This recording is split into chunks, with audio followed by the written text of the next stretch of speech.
ሰላም ተማሪዎች እንዴት ናችሁ? ፋሩ ባላለው በአዲስ አበባ ዩኒቨርሲቲ የባዮሎጂ ሌክቸረር ነኝ። ከኔ ጋር የ10ኛ ክፍል ባዮሎጂን እያየን እንገኛለን። በዛሬው ቪዲዮአችን ደግሞ የ6ኛው ምዕራፍ ሁለተኛ ንዑስ ርዕስ ሳይክሊንግ ኦፍ ማቴሪያልስ ኢን አን ኢኮሲስተም የሚለውን እንጀምራለን። ቪዲዮዎቻችን እንዳያመልጧችሁ የሳቋማን ዩቲዩብ ቻናል ሰብስክራይብ ማድረግ እንዳትረሱ። በተጨማሪም ቴሌግራም ቻናላችንን ጆይን አድርጉ፣ እንዲሁም ዌብሳይታችንን ጎብኙ። የክፍል የተለያዩ ኦብጀክቲቭስ ወይም ግቦች አሉት። የመጀመሪያው draw and label the water, carbon, nitrogen and phosphorus cycle ነው። እነዚህን የተለያዩ ዑደቶች ምን እንደሚመስሉ እንስላለን። ከዛ ደግሞ እያንዳንዱ ክፍል ምንን ይወክላል የሚለውንም እናያለን። Relate the carbon cycle with global warming. የካርበን ዑደት እንዴት ነው ከዓለም ሙቀት መጠን መጨመር ጋር የሚገናኘው የሚለውንም እናያለን። Associate nitrogen with soil fertility and agriculture. ናይትሮጅን ደግሞ እንደገና ከአፈር ለምነት እንዲሁም ደግሞ ከግብርና ጋር ምን ያያይዘዋል የሚለውን እናያለን። ሌላ ደግሞ appreciate the role of soil organisms in soil fertility. አፈር ውስጥ የሚገኙ ፍጥረታት ለአፈር ለምነት ያላቸውን አስተዋጽኦ አፕሪሺየት እናደርጋለን እናደንቃለን እንዲሁም ምን አይነት አስተዋጽኦ አላቸው የሚለውን እናያለን። And identify why crop rotation is important to farmers. Crop rotation ወይም ደግሞ አፈራርቆ መዝራት ለግብርና ወይም ደግሞ ለአርሶ አደሮች ምን አይነት ጠቀሜታ አለው የሚለውን እናያለን። What is meant by cycling of materials in an ecosystem? የቁስ ዑደት በስነ ምህዳር ውስጥ ስንል ምን ማለት ነው? በመጀመሪያ ግን ኢኮሲስተም ራሱ ምንድነው? So, an ecosystem refers to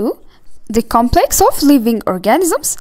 biotic component, their physical and chemical environment, a biotic component, and all their interaction and interrelationship in a particular unit of space. Ecosystem ወይም ስርዓተ ምህዳር የምንለው በአንድ አካባቢ ላይ የሚኖሩ ህይወት ያላቸው ፍጥረታት ወይም የስነ ምህዳሩ ባዮቲክ ኮምፖነንት እንላቸዋለን። ከዛ በተጨማሪ ደግሞ ከህይወት ካላቸው ፍጥረታት ውጪ ያለው ደግሞ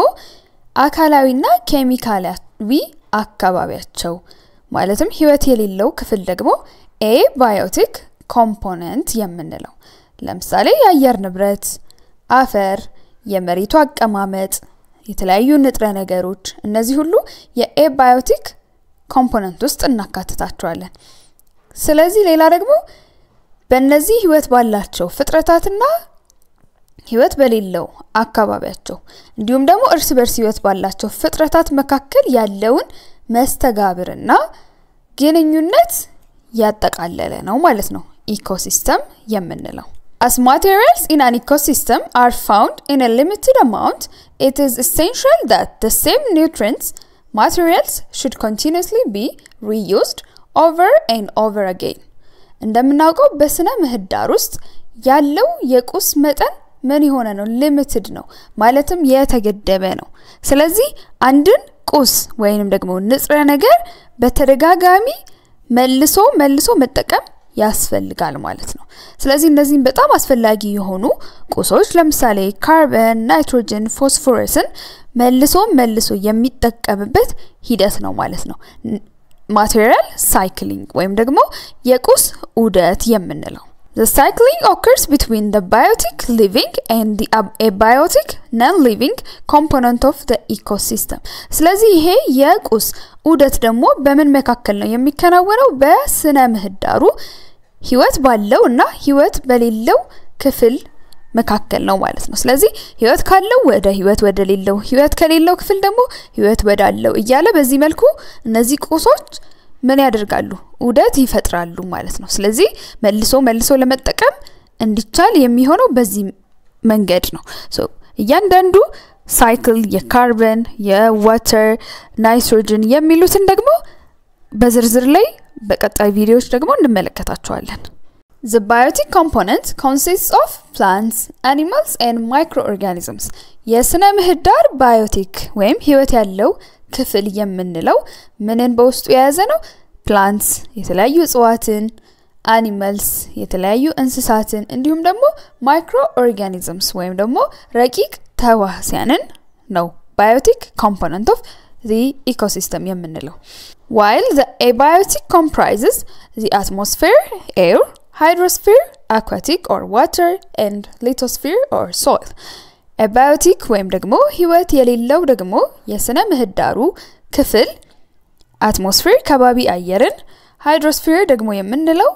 የውሃ አካላትን ጠቅላላ እንዲሁም ደግሞ lithosphere አፈርን ብቻ ሳይሆን ድንጋይ ማዕድናትንም ያካትታል lithosphere ስንል ስለዚህ እነዚህ ደግሞ የስነ ምህዳሩ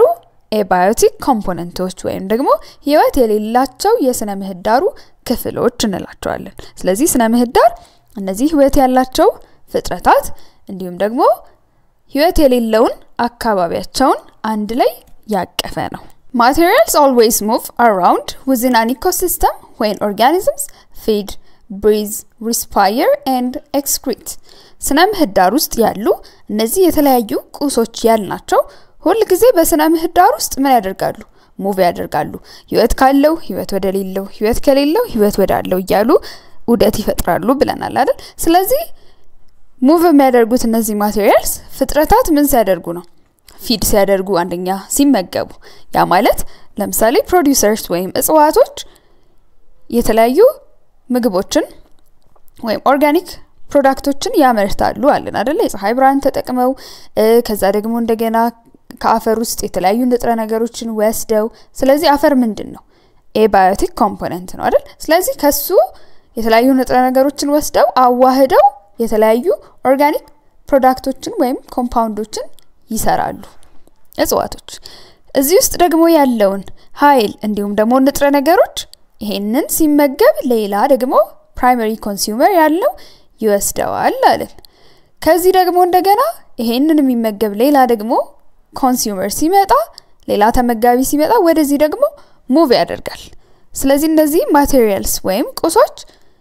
በያለማቋረጥ በተለያዩ ፍጥረታት ውስጥ ምን ያደርጋሉ ማለት ነው ይንቀሳቀሳሉ ፍጥረታት ፊድ በሚያደርጉበት ወይም በሚመገቡበት ሰዓት ላይ ሌላ ደግሞ ብሪዝ ወይም ደግሞ በመተንፈስ ሂደት ውስጥ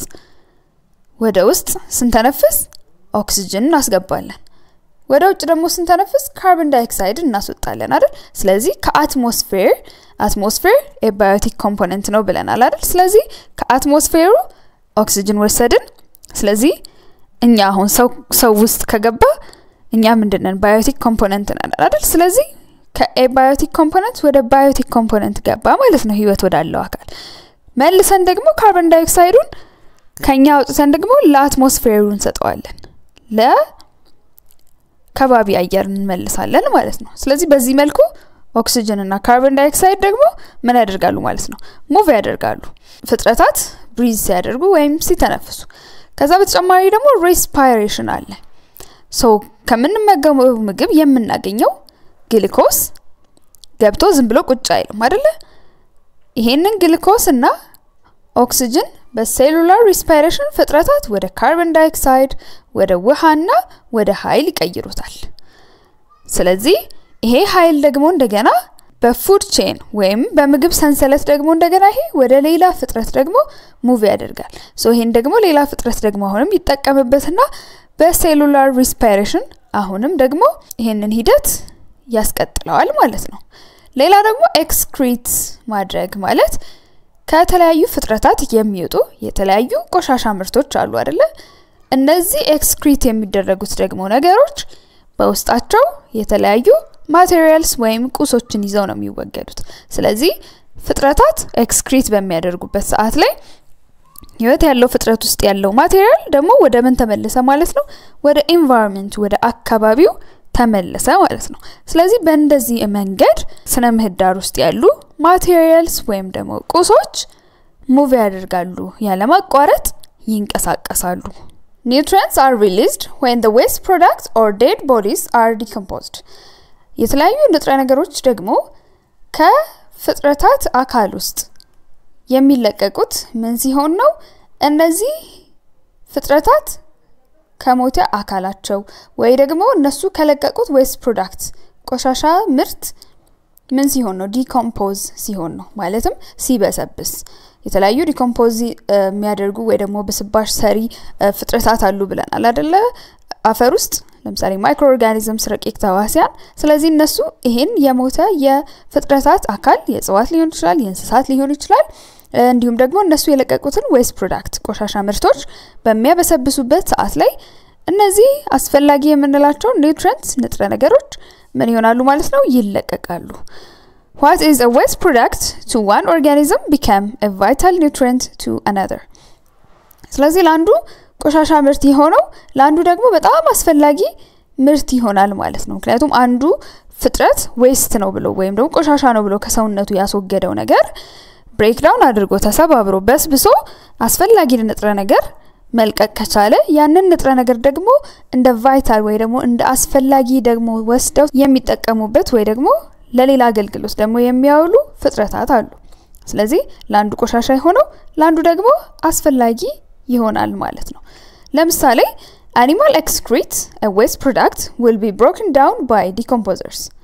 release nitrogen and phosphorus vital nutrients which will be used for plant growth thereby increasing agricultural yield ለምሳሌ ከእንስሳት የሚወጡ waste products ወይም ደግሞ ተረፈ ምርቶች breakdown በሚያደርጉበት በተለያዩ decomposers ወይም አብስባሽ ሰሪዎች በሚሰባበርበት ሰዓት ላይ እነዚህ vital ወይም ጠቃሚ ያልናቸው ንጥረ ነገሮች እንደ ናይትሮጅን ፎስፎረስን ይለቃል ማለት ነው ለምሳሌ አሁን ሽንት ውስጥ ምን አለ ናይትሮጅን አለ ስለዚህ ናይትሮጅን እና ደግሞ ፎስፎረስ ለፕላንት ግሮዝ ወይ ደግሞ ለእጽዋት እድገት አስፈላጊ ነው ማለት ነው ስለዚህ የግብርና ምርትን መጨመር ያስችላል ማለት ነው እነዚህ የተለያዩ ከአኒማል የሚወጡ ኤክስክሪቶች ወይም ዌስት ፕሮዳክትስ ተብለው የተለቀቁት ለለቀቀው አኒማል እኮ ምንድነው ዌስት ነው በቃ አይደለ ቆሻሻ ምርት ነው ያንን ግን ዲኮምፖዘርስ ካበሰበሱ በኋላ የሚያስፈልገው ንጥረ ነገር ለአፈሩ ይመልሱለታል ከዛ ፕላንት እጽዋት ደግሞ ይሄንን ንጥረ ነገር ወስደው ለእድገት ይጠቀሙበታል የተለያዩ ደግሞ ኦርጋኒክ ውህዶችን ኮምፓውንዶችንም ደግሞ ያመርቱበታል ማለት ነው Note that the waste product instead of polluting the environment can be a rich source of organic fertilizer ስለዚህ waste products ወይም ደግሞ ቆሻሻ ምርቶች ያልናቸው አካባቢን ከመበከል ይልቅ ለኦርጋኒክ ፈርቲላይዘር ወይም ደግሞ እንደ ኦርጋኒክ ማዳበሪያነት ሊያገለግሉ ይችላሉ ያ ማለት ግን ሁሉም waste product ወይም ደግሞ ሁሉም ቆሻሻ አካባቢን አይበክልም እንደ ማዳበሪያ ያገለግላል ማለት ግን አይደለም ስለዚህ እንደ ማዳበሪያ ሊያገለግሉ የሚችሉ እነዚህ waste products የትኞቹ ናቸው ለአካባቢው ወይም ደግሞ ለሌሎች ኦርጋኒዝምስ አስፈላጊ የሆኑ ንጥረ ነገሮችን በውስጣቸው የያዙ ምኖች ናቸው waste products ለምሳሌ አሁን ምግብ በሚሰራበት ሂደት ውስጥ የተለያዩ የአትክልት የፍራፍሬ ልጣጮች የምግብ ትራፊዎች ይኖራሉ አይደለ እንደዚህ አይነት ዌስቶች እንደዚህ አይነት ቆሻሻዎች በውስጣቸው የተለያዩ ንጥረ ነገሮችን ስለሚይዙ ዲኮምፖዝ በሚያደርጉበት በሚበሰብሱበት ሰዓት ላይ እነዚህን አስፈላጊ ያልናቸው ንጥረ ነገሮች ወደ ኢኮሲስተሙ ወደ ስነ ምህዳሩ ይመልሳሉ ያንን ደግሞ እጽዋቶች ወስደው እንደገና ምን ያደርጋሉ አለን ይጠቀሙበታል ለእድገታቸው ይጠቀሙበታል የተለያዩ ደግሞ ኦርጋኒክ ኮምፓውንዶችን ይሰሩበታል ከዛ እጽዋቶች ውስጥ ደግሞ ያለውን አኒማልስ እንስሳቶች ደግሞ ይመገባሉ ይወስዳሉ ስለዚህ እንዲያለ ለኡደቱ ትልቅ የሆነ ሚና ይጫወታል ማለት ነው Decomposers are bacteria and fungi commonly found in soil They play key role in returning nutrients to the ecosystem. Decomposers ወይም አበስባሾች ያልናቸው ባክቴሪያ እና ፈንጋይ ናቸው አፈር ውስጥ እናገኛቸዋለን ኒውትሪየንት ወይም ደግሞ ንጥረ ነገርን ወደ ስነ ምህዳሩ በመመለስ ትልቅ ወይም ደግሞ ቁልፍ የሆነ ሚና ይጫወታሉ Unlike ingesters animals that swallow food organic matter and digest inside their guts digestion in decomposers take place outside the living body in the soil or wherever the dead matter happens to be ingesters ምንላቸው ወይም ደግሞ ምግብን ውጣው ከዛ ደግሞ በመፈጨት ሂደት ወይም ደግሞ በአንጀታቸው ውስጥ የሚፈጩ ኦርጋኒዝምስ አሉ አይደለ ሶ አኒማልስ ምግብ ይበላሉ ይውጣሉ ከዛስ የት ነው የሚፈጨው አንጀት ውስጥ የራሱ የዳይጀስቲቭ ሲስተም ወይም የመፈጨት ሂደት አለ በዛ መሰረት ይፈጫል ከዚህ በተቃራኒ ግን የዲኮምፖዘርስ ወይም እነዚህ ብስባሽ ሰሪዎች የመፈጨት ሂደታቸው የሚከናወነው የት ነው ህይወት ካለው አካላቸው ውጪ ነው so animals ላይ እዛው አካላቸው ውስጥ ነው ዲኮምፖዘርስ ላይ ግን ከአካላቸው ውጪ ነው የሚከናወነው digestion ወይም የመፈጨት ሂደት ስለዚህ ከአካላቸው ውጪ ነው ማለት አፈር ውስጥ ሊሆን ይችላል ወይም ደግሞ የሚያበሰብሱት የሞተ አካል ያለበት ቦታ ላይ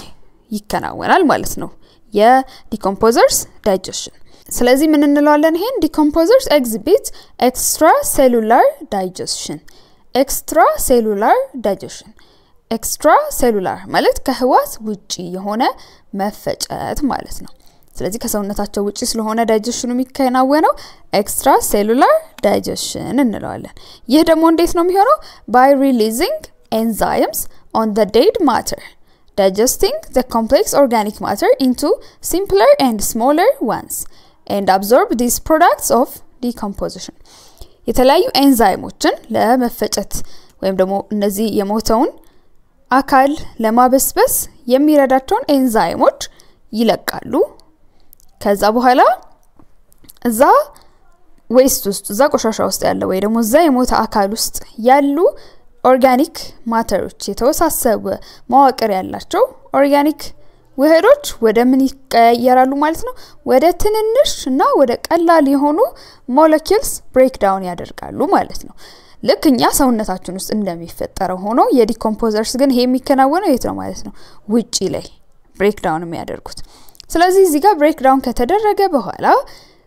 ከነዚህ ምርቶች ከነዚህ ፕሮዳክቶች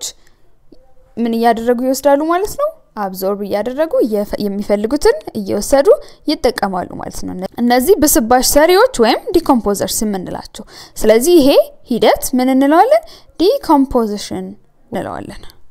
since the products released are accumulated in the external environment or in the soil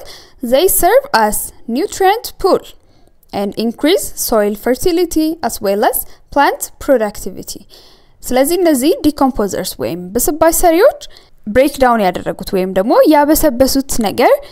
ፕሮዳክቱ ወይም የዛምርት እዛው ምን ይደረጋል accumulate ይደረጋል ይጠራቀማል ሶ የሚጠራቀመው የት ነው አፈር ውስጥ ወይም ደግሞ ኤክስተርናል ኢንቫይሮንመንት ከዲኮምፖዘሮቹ ወይም ደግሞ ከነሱ አካል ውጪ የሆነ አካባቢ ላይ ነው ምክንያቱም ዲኮምፖዚሽኑን የሚያከናውኑት አፈር ውስጥ ወይ ደግሞ ያ የበሰበሰ አካል ያለበት ቦታ ላይ ነው ብለናል ሰውነታቸው ውስጥ ቢሆን ኖሮ ብሬክ ዳውን ያደረጉት ኦርጋኒክ ማተር እዛው ሰውነታቸው ውስጥ ነበር የሚቀረው ግን ኤክስተርናል ውጪ ላይ ስለሆነ ዲኮምፖዝ የሚያደርጉት የሚፈጩት ውጪ ላይ ይከማቻል ማለት ነው ያ ደግሞ ምን ይሆናል ማለት ነው ጠቀሜታው እንደ ኒውትሪየንት ፑል ያገለግላል ማለትም እንደ ንጥረ ነገር ገንዳ የንጥረ ነገር ማጠራቀሚያ ይሆናል ማለት ነው ስለዚህ ብዙ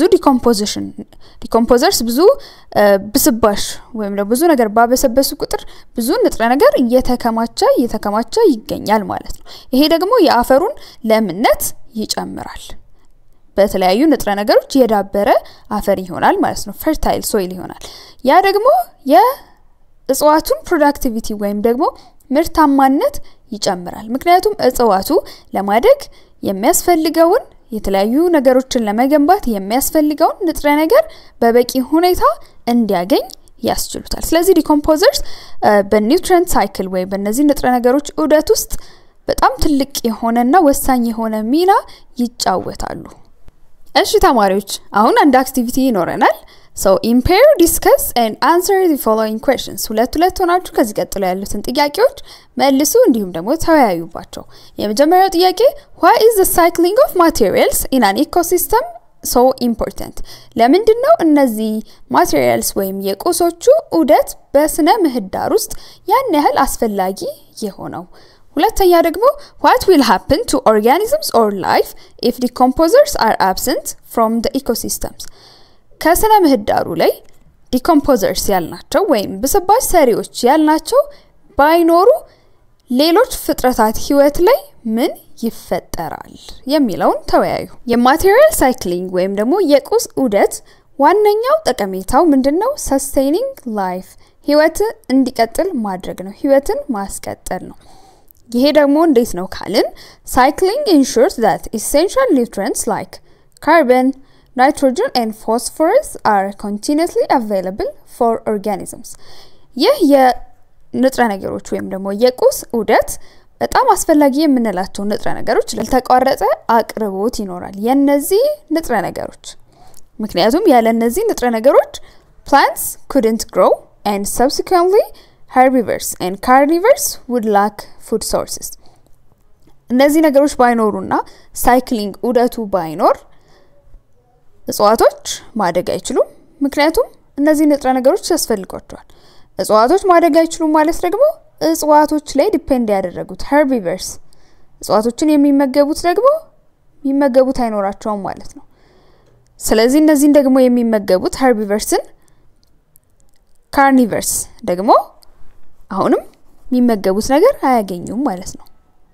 ስለዚህ ህይወትን ለማስቀጠል የነዚህ ንጥረ ነገሮች ወይም የቁሶቹ ዑደት ሳይክሊንግ በጣም አስፈላጊ ነው ሁለተኛው ጥያቄ ደግሞ ዲኮምፖዘርስ ባይኖሩ ኖሮ ህይወት ላይ እንዲሁም ፍጥረታት ላይ ምን ይፈጠራል ነው የሚለው so decomposers ባይኖሩ አንደኛ ሊፈጠር የሚችለው ነገር accumulation of waste organic waste ነው ምክንያቱም decomposers ስለሌሉ ይሄ organic waste ከመበስበስ ይልቅ ምን ይሆናል ማለት ነው እየተከማቸ ይመጣል so without decomposers dead plants animals and organic waste would accumulate የሞቱ እጽዋቶች እንስሳቶች እንዲሁም ደግሞ የተለያዩ ቆሻሻ ተረፈ ምርቶች ምን ይሆናሉ ዝም ብሎ ይከማች ነበር ምክንያቱም ብስባሽ ወደ ብስባሽነት ስለማይቀየሩ ማለት ነው ያ ደግሞ እንደገና ለአካባቢ ጤና አካባቢ ላይ ላሉ ፍጥረታት ጤና በሙሉ ምን ይሆነ ነው የሚሆነው በጣም አደገኛ ነው የሚሆነው ለጤና ጠንቅ ነው የሚሆነው ስለዚህ ስርዓተ ምህዳሩ ጤናማ አይሆንም ማለት ነው ሌላ ደግሞ nutrient deficiency ወይም የንጥረ ነገር እጥረት ይከሰታል the lack of decomposers would lead to nutrient poor soil limiting plant growth essential nutrients like nitrogen phosphorus and potassium would not be recycled back into the ecosystem ስለዚህ እነዚህ decomposers የሉም ማለት እነዚህ አስፈላጊ ያልናቸው ንጥረ ነገሮች ወደ አፈሩ አይመለሱም ስለዚህ አፈሩ ምን ይሆናል ማለት ነው በኒውትሪየንት እጥረት የተጠቃ ማለትም ፈርታይል የለማ ሳይሆን በተቃራኒው የሆነ በቂ ንጥረ ነገር የሌለው አፈር ይሆናል ስለዚህ ይሄ ደግሞ የጽዋቶችን እድገት ይገድባል ማለት ነው ስለዚህ ወሳኝ የምንላቸው ናይትሮጅን ፎስፎረስ ፖታሺየም አይነት ንጥረ ነገሮች ወደ ሲስተሙ ወደ ስነ ምህዳሩ ተመልሰው ሪሳይክል አይሆኑም እንደገና መልሶ የመጠቀም ሂደቱ ምን ይሆናል ማለት ነው ዑደቱ ይቋረጣል ምክንያቱም ዲኮምፖዘርስ የሉም ስለዚህ ዲኮምፖዘርስ የሉም ማለት እነዚህ ንጥረ ነገሮች ወደ ምን አይመለሱም ማለት ነው ወደ ስነ ምህዳሩ አይመለሱም ሪሳይክል ያልነው ነገር ወይ ደግሞ ዑደት ያልነው ነገር ይቋረጣል ስለዚህ ይሄ ሳይክል ሲቋረጥ ደግሞ እንደገና የፕላንቶች እድገት ደግሞ ሊሚትድ ሲሆን ሲገደብ ሌሎች ፍጥረታት ደግሞ ፕላንት የሚያመርቱት ወይም ደግሞ የፕላንት እድገት ላይ ነው አይደለ ዲፔንድ ያደረጉት ስለዚህ ፕላንት ይጎዳል መጀመሪያ ከዛ herbivores ከዛ carnivores ያለ በአጠቃላይ እዛ ስነ ምህዳር ውስጥ ያሉ ፍጥረታት ላይ ጉዳት ይደርሳል ማለት ነው so decomposers በጣም ትልቅ ሚና ይጫወታሉ waste ዲኮምፖዝ በማድረግ እንዲሁም የተለያዩ እነዚህ ወሳኝ የሆኑ ንጥረ ነገሮችን ወደ ኢኮሲስተሙ በመመለስ ዘርፍ ትልቅ ሚና ይጫወታሉ በዚህ አጋጣሚ ቪዲዮቻችን እንዳያመልጧችሁ የሳቆማን YouTube ቻናል ሰብስክራይብ ማድረግ እንዳትረሱ What are the important materials that cycle through the ecosystem በስነ ምህዳር ውስጥ ዑደት የሚያከናውኑ አስፈላጊ ማቴሪያልስ ቁስ ያልናቸው እነማን ናቸው ነው የሚለው so አንደኛው water ነው In addition to water there are 4 elements or nutrients that cycle through the ecosystem ከውሃ በተጨማሪ ደግሞ ሌሎች 4 ኤሌመንቶች ወይም ንጥረ ነገሮች ምንላቸው አሉ በዚህ በስነ ምህዳር ውስጥ ዑደት የሚያከናውኑ ማለት ናቸው እነሱም oxygen carbon nitrogen እና phosphorus ናቸው These elements take the path from the non-living environment to living organisms such as trees and then back to the non-living environment ስለዚህ እነዚህ ኤሌመንቶች ህይወት ከሌለው ከባቢ ወደ ህይወት ወዳላቸው ፍጥረታት ይገባሉ ከዛ እንደገና ተመልሰው ደግሞ ህይወት ወደ ሌለው አካባቢ ይመለሳሉ በዚህ መልኩ ነው ዑደታቸው የሚቀጥለው ማለት ነው The paths that include biological, geological and chemical processes form cycles known as biogeochemical cycle. So እነዚህ ንጥረ ነገሮች ዑደት የሚፈጥሩበት የተለያዩ መንገዶች አሉና በዚህ ውስጥ ደግሞ የሚፈጠሩ የተለያዩ ፕሮሰሶች ወይም ሂደቶች አሉ። እነዚህም ባዮሎጂያዊ ሂደቶች፣ ጂኦሎጂካል ሂደቶችና የተለያዩ ኬሚካል ሂደቶችን ያካትታል ይሄ። ስለዚህ አንድ ላይ ሆኖ ነው እነዚህ ሶስቱ ሂደቶች ሳይክል ወይም ዑደት የምንለው ነገር የሚፈጥሩት። እነዚህ ባዮሎጂካል ሂደቶች ለምሳሌ respiration, photosynthesis, decomposition የምንላቸው ባዮሎጂካል ሂደቶች ናቸው። ጂኦሎጂካል ደግሞ ፕሮሰስስ የምንላቸው ለምሳሌ weathering የምንለው ሂደት አለ። በዛ ሰዓት የተለያዩ ድንጋዮች ብሬክዳውን አድርገው ተሰባብረው የተለያዩ ማዕድናትና ንጥረ ነገርን ወደ አፈር እንዲሁም ወደ ተለያዩ የውሃ አካላት እንዲመለስ ያደርጋል። ያም የዑደቱ አንድ አካል ነው። በዚህ ሰዓት ደግሞ በዚህ በሳይክል በዑደቱ ጊዜ ደግሞ እነዚህ የተለያዩ ንጥረ ነገሮች ወይም ኒውትሪየንትስ የተለያዩ ኬሚካላዊ ሂደቶችን በማከናወን የሚገኙበትን ፎርም ወይም ሁኔታ ይቀያየራሉ። ስለዚህ ያ ኬሚካል ፕሮሰስም እንዳለው ያሳየናል ማለት ነው። ስለዚህ እነዚህ ሁሉ አንድ ላይ ተደምረው ነው ይሄንን ዑደት የምንለው ወይም ሳይክል የምንለው ነገር የሚፈጥሩልን። ስለዚህ ይሄ ሶስቱን ሂደት ያካተተውን ዑደት ምን እንለዋለን ማለት ነው? ባዮ ጂኦ ኬሚካል ሳይክል። ባዮ ባዮሎጂካል ፕሮሰስ፣ ጂኦ ጂኦሎጂካል ፕሮሰስ እንዲሁም ኬሚካል ፕሮሰስ መኖሩን ያሳየናል። ስለዚህ ባዮ ጂኦ ኬሚካል ዑደት እንለዋለን። In this subsection you will learn about the aforementioned major cycles in detail, discuss and share ideas in class. ስለዚህ በዚህኛው ክፍል ከላይ የተጠቀሱትን እያንዳንዱ ዋና ዋና ያላቸውን ዑደቶች በደንብ በዝርዝር ምን እንደሚፈጠር ምን አይነት ሂደቶችን እንደሚያልፉ እናያለን ማለት ነው። በመጀመሪያ የምናየው water cycle ወይም የውሃ ዑደትን ነው። What happens during the water cycle? በውሃ ዑደት ጊዜ ምን ይፈጠራል? ምን ነገሮችን ያልፋል የውሃ ዑደት የምንለው የሚለውን ደግሞ እስኪ እንመልከት። Water on earth does not stay still. It is always on move. ምድር ላይ ያለው ውሃ አንድ ቦታ ሁሌ ቆሞ የምናገኘው ነገር አይደለም አይደለ? ሁሌ ምን ያደርጋል? ሙቭ ያደርጋል ማለትም ይንቀሳቀሳል። Rain that falls at a particular place can be the result of evaporation that occurred at a distant ocean days before. አንድ ቦታ ላይ ዝናብ ሆኖ የወረደው ውሃ ከሌላ ቦታ ላይ ከቀናት በፊት ውቅያኖስ ውስጥ የነበረ ውሃ ተኖ ሊሆን ይችላል። ሌላ ቦታ መጥቶ ምን ይሆነው? ዝናብ የሆነው። Likewise, water in a river may have been a rainfall somewhere at a distance or melting ice or snow from the top of high mountains. በተመሳሳይ ደግሞ እንደገና የሆነ ቦታ ወንዝ ሆኖ የምናገኘው ውሃ ሌላ ቦታ rainfall የነበረ የዘነበ ወይም ደግሞ የቀለጠ ምን ሊሆን ይችላል? በረዶ ከተራራማ ቦታዎች ላይ ቀልጦ ወርዶ ወይ ደግሞ እዛ አካባቢ ዘንቦ የነበረው ሊሆን ይችላል። የሆነ ቦታ ምን ይሆነው? ሪቨር ወይም ወንዝ ሆኖ ደግሞ የምናገኘው። ስለዚህ ውሃ ያለማቋረጥ ከአንድ ቦታ ወደ ሌላ ቦታ ምን እያደረገ እናገኘዋለን ማለት ነው። በምድር ላይ ሙቭ እያደረገ እየተንቀሳቀሰ እናገኘዋለን። It is a water cycle that is responsible for the water movement in the ocean, on the land and in the atmosphere. ስለዚህ ይሄ የውሃ ዑደቱ ነው ማለት ነው። ይሄ ምንድነው? ኦሽን ወይም ውቅያኖስ ውስጥ ውሃ የምናገኘው ውሃ እንዲሁም ምድር ላይ የምናገኘው ውሃ እንዲሁም አትሞስፌር ወይም ደግሞ ከባቢ አየር ላይ የምናገኘው ውሃ የዚህ የውሃ ዑደት ውጤት ነው ማለት ነው። ስለዚህ ውሃ ውቅያኖስ ውስጥ በፈሳሽ መልክ ልናገኘው እንችላለን። ላንድ ላይ መሬት ላይ ደግሞ ልናገኘው እንችላለን የተለያዩ አካላቶች ውስጥ። እንዲሁም ደግሞ ከባቢ አየር ላይ ደመና ሰርቶ ደግሞ እንደገና ልናገኘው እንችላለን። ስለዚህ ይሄ ሁሉ የዋተር ሳይክል ወይም ደግሞ የውሃ ዑደት ውጤት ነው። The earth has a limited amount of water. ምድራችን ላይ ያለው የውሃ መጠን የተገደበ ነው። So when examining the water on earth, 97.5% of it is non-potable salt water. ስለዚህ ምድር ላይ ያለውን ውሃ በፐርሰንት እየለያየን የት እንደሚገኝ ብናየው 97.5% የሚሆነው ለመጠጣት የማይሆን ጨዋማ ውሃ ነው። ከቀረው ደግሞ ከ97.5% የቀረው ደግሞ ስንት ነው 2.5% አይደለ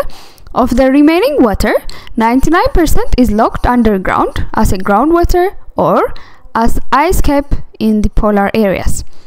ከቀረው ከ2.5 ደግሞ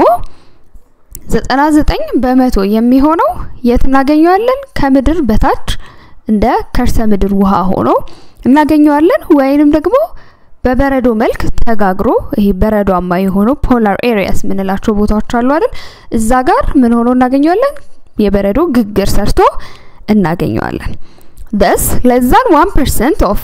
fresh water is easily accessible from lakes and rivers ስለዚህ ከ1% በታች የሆነው ነው ማለት ነው fresh water ወይም ደግሞ ጨዋማ ያልሆነ ወንዝ ውስጥ እንዲሁም ደግሞ ሐይቅ ውስጥ የምናገኘውና በቀላሉ አገልግሎት ላይ መዋል የሚችል ወይም ደግሞ ተደራሽ የሆነው የውሃ መጠን ከምድር ላይ ካለው አጠቃላይ የውሃ መጠን This water keeps going around and around in what we call the water cycle or the hydrologic cycle. ስለዚህ ይሄ ምድር ላይ ያለው ውሃ ያለማቋረጥ ምን ያደርጋል ማለት ነው ይንቀሳቀሳል ስለዚህ ይሄንን ነው ምን የምንለው water cycle የውሃ ዑደት ወይም ደግሞ hydrologic cycle እንለዋለን Water continuously cycles between the oceans atmosphere land and organisms as illustrated in figure 6.7 እዚህ ምስል ላይ እንደምንመለከተው ውሃ ያለማቋረጥ ምን ያደርጋል ሳይክል ያደርጋል ዑደቱን ያከናውናል በምኖች መካከል በውቅያኖስ ከዛ ደግሞ አትሞስፌር ወይም ደግሞ ከባቢ አየር ላይ ከዛ ምድር ላይ እንዲሁም ደግሞ በፍጥረታት መካከል ያለማቋረጥ ካንዱ ወደ አንዱ ምን ያደርጋል ይንቀሳቀሳል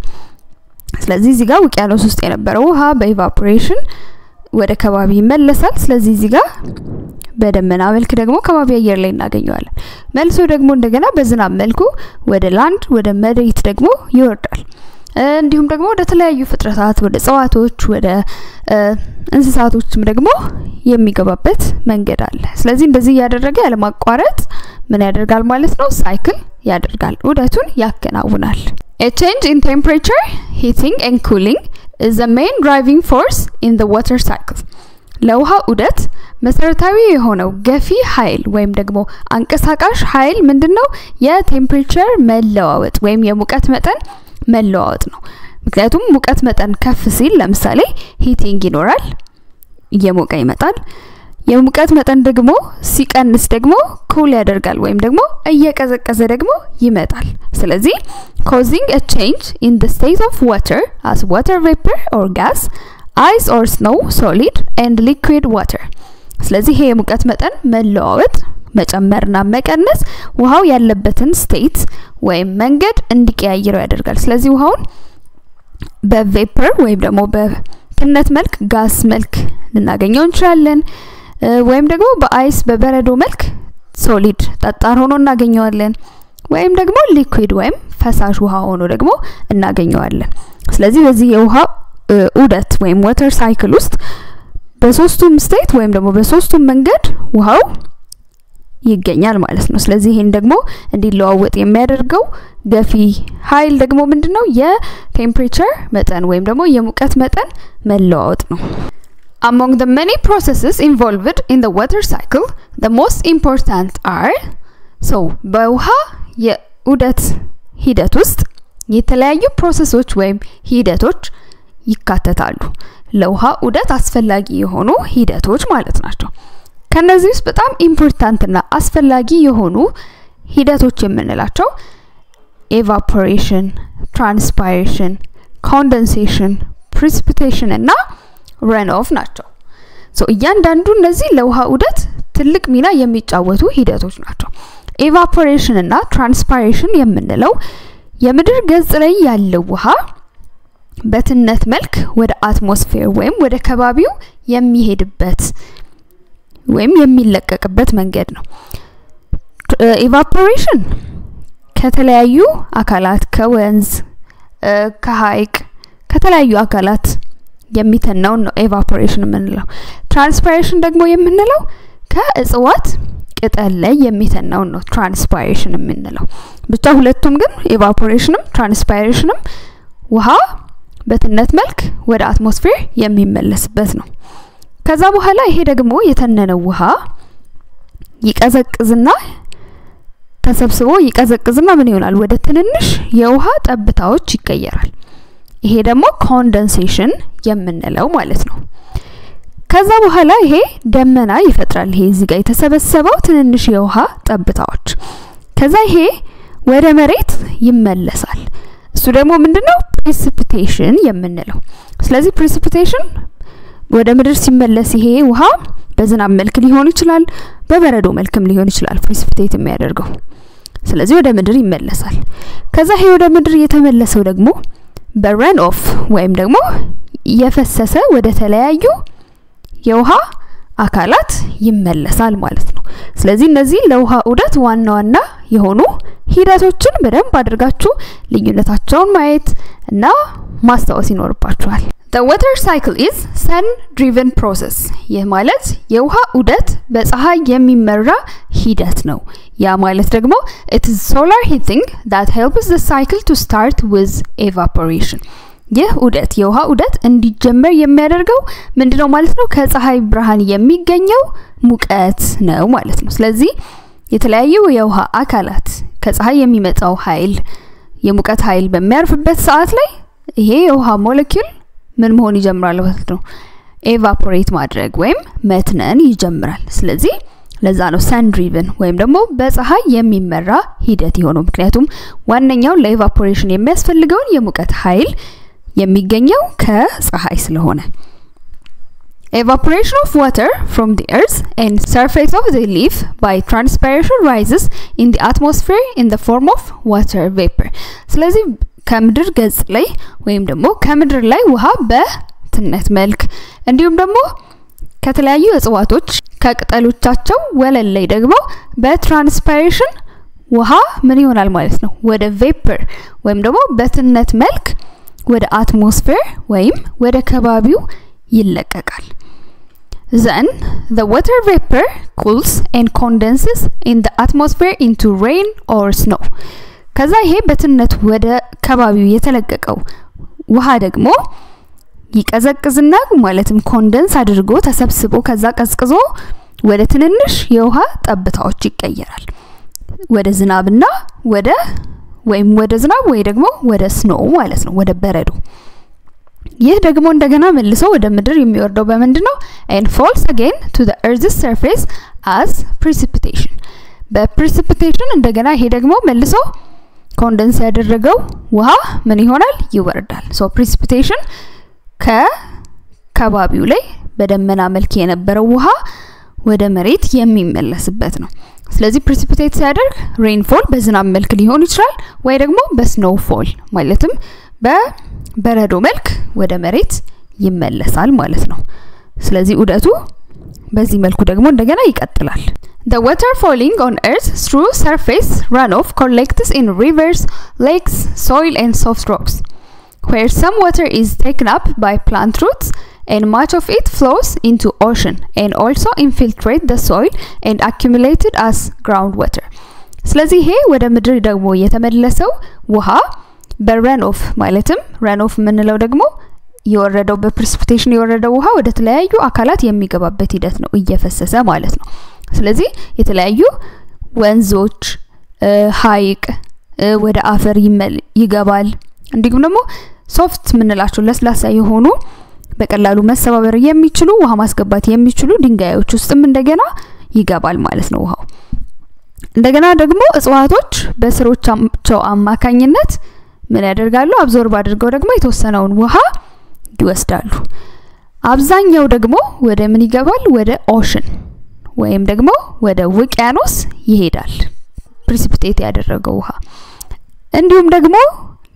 ሌላው ደግሞ ምን ይሆናል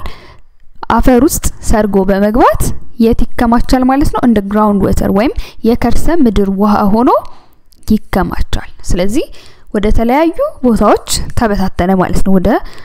ምድር የተመለሰው ውሃ The surface water by evaporation and evapotranspiration will restart the cycle ስለዚህ ይሄ ዑደት ደግሞ እንደገና እንዲቀጥል ሰርፌስ ላይ ወይም ደግሞ የምድር ገጽ ላይ የተሰበሰበው ውሃ ምን ይሆናል ማለት ነው አሁንም በኤቫፖሬሽን በትነት ወይም ደግሞ በኢቫፖትራንስፓይሬሽን ኢቫፖትራንስፓይሬሽን የምንለው ኤቫፖሬሽን እና ትራንስፓይሬሽን አንድ ላይ ማለት ነው ትራንስፓይሬሽን ከእጽዋቶች ላይ የሚተነው ነው ኤቫፖሬሽን ደግሞ ከሌሎች አካላት ላይ የሚተነው ነው ስለዚህ ሁለቱ ኤቫፖ ትራንስፓይሬሽን እንለዋለን አንድ ላይ ስለዚህ በኤቫፖሬሽን እና በትራንስፓይሬሽን እንደገና ይሄ ዑደት ምን ያደርጋል ማለት ነው እንደገና ይቀጥላል ከዛ ኮንደንሴሽን ይሰበሰባል ከዛ ፕሬሲፒቴሽን ይወርዳል ወደ ተለያዩ አካላት ይገባል ከዛ እንደገና በኤቫፖሬሽን በኢቫፖትራንስፓይሬሽን ወደ ኮንደንሴሽን ያለ ዑደቱ ይቀጥላል Water accumulated in the ground can come to the surface as a spring or stream. በከርሰ ምድር ውስጥ accumulate የሆነው ወይም ደግሞ የተጠራቀመው ውሃ ደግሞ ወደ surface ወይም ደግሞ ወደ ምድር የላይኛው ገጽ የሚመጣው በምን መልኩ ነው? ወይ በስፕሪንግ በምንጭ ወይ ደግሞ stream ጅረት በመንለው መልኩ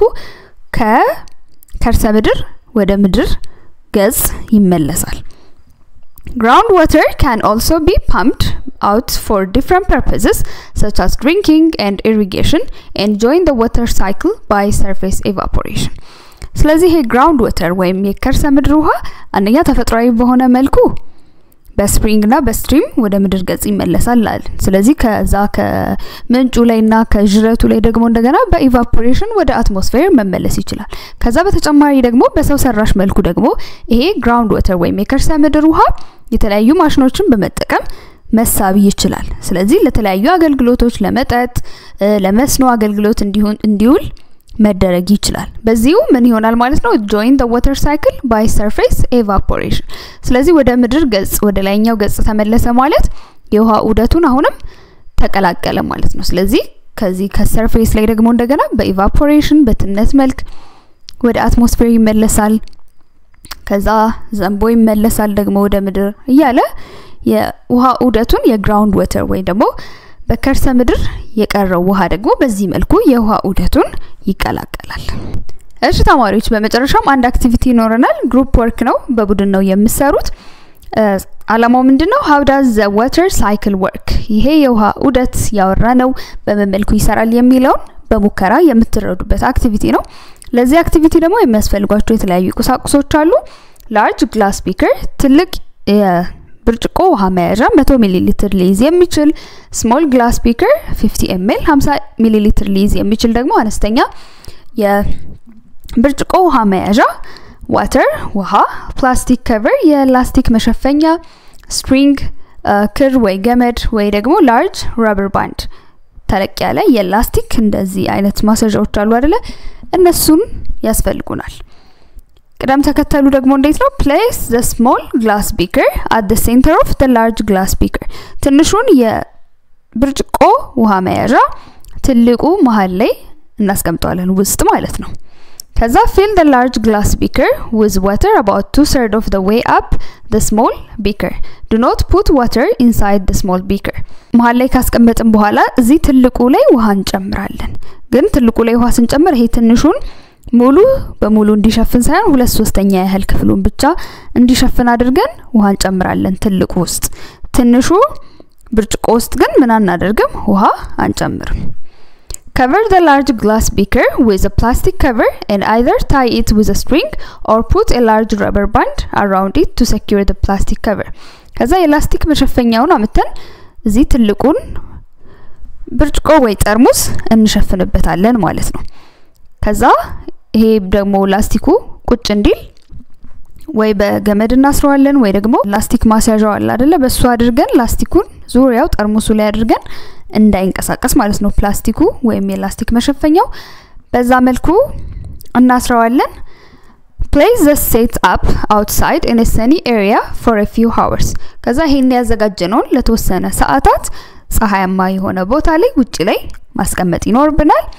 After a few hours, observe what happens to the plastic cover and look if there is water inside the small beaker. ከዛ ከተወሰኑ ሰዓታት በኋላ ምን እንደተፈጠረ ትመለከታላችሁ ፕላስቲክ ከቨሩ ወይም የላስቲኩ ሽፋን ላይ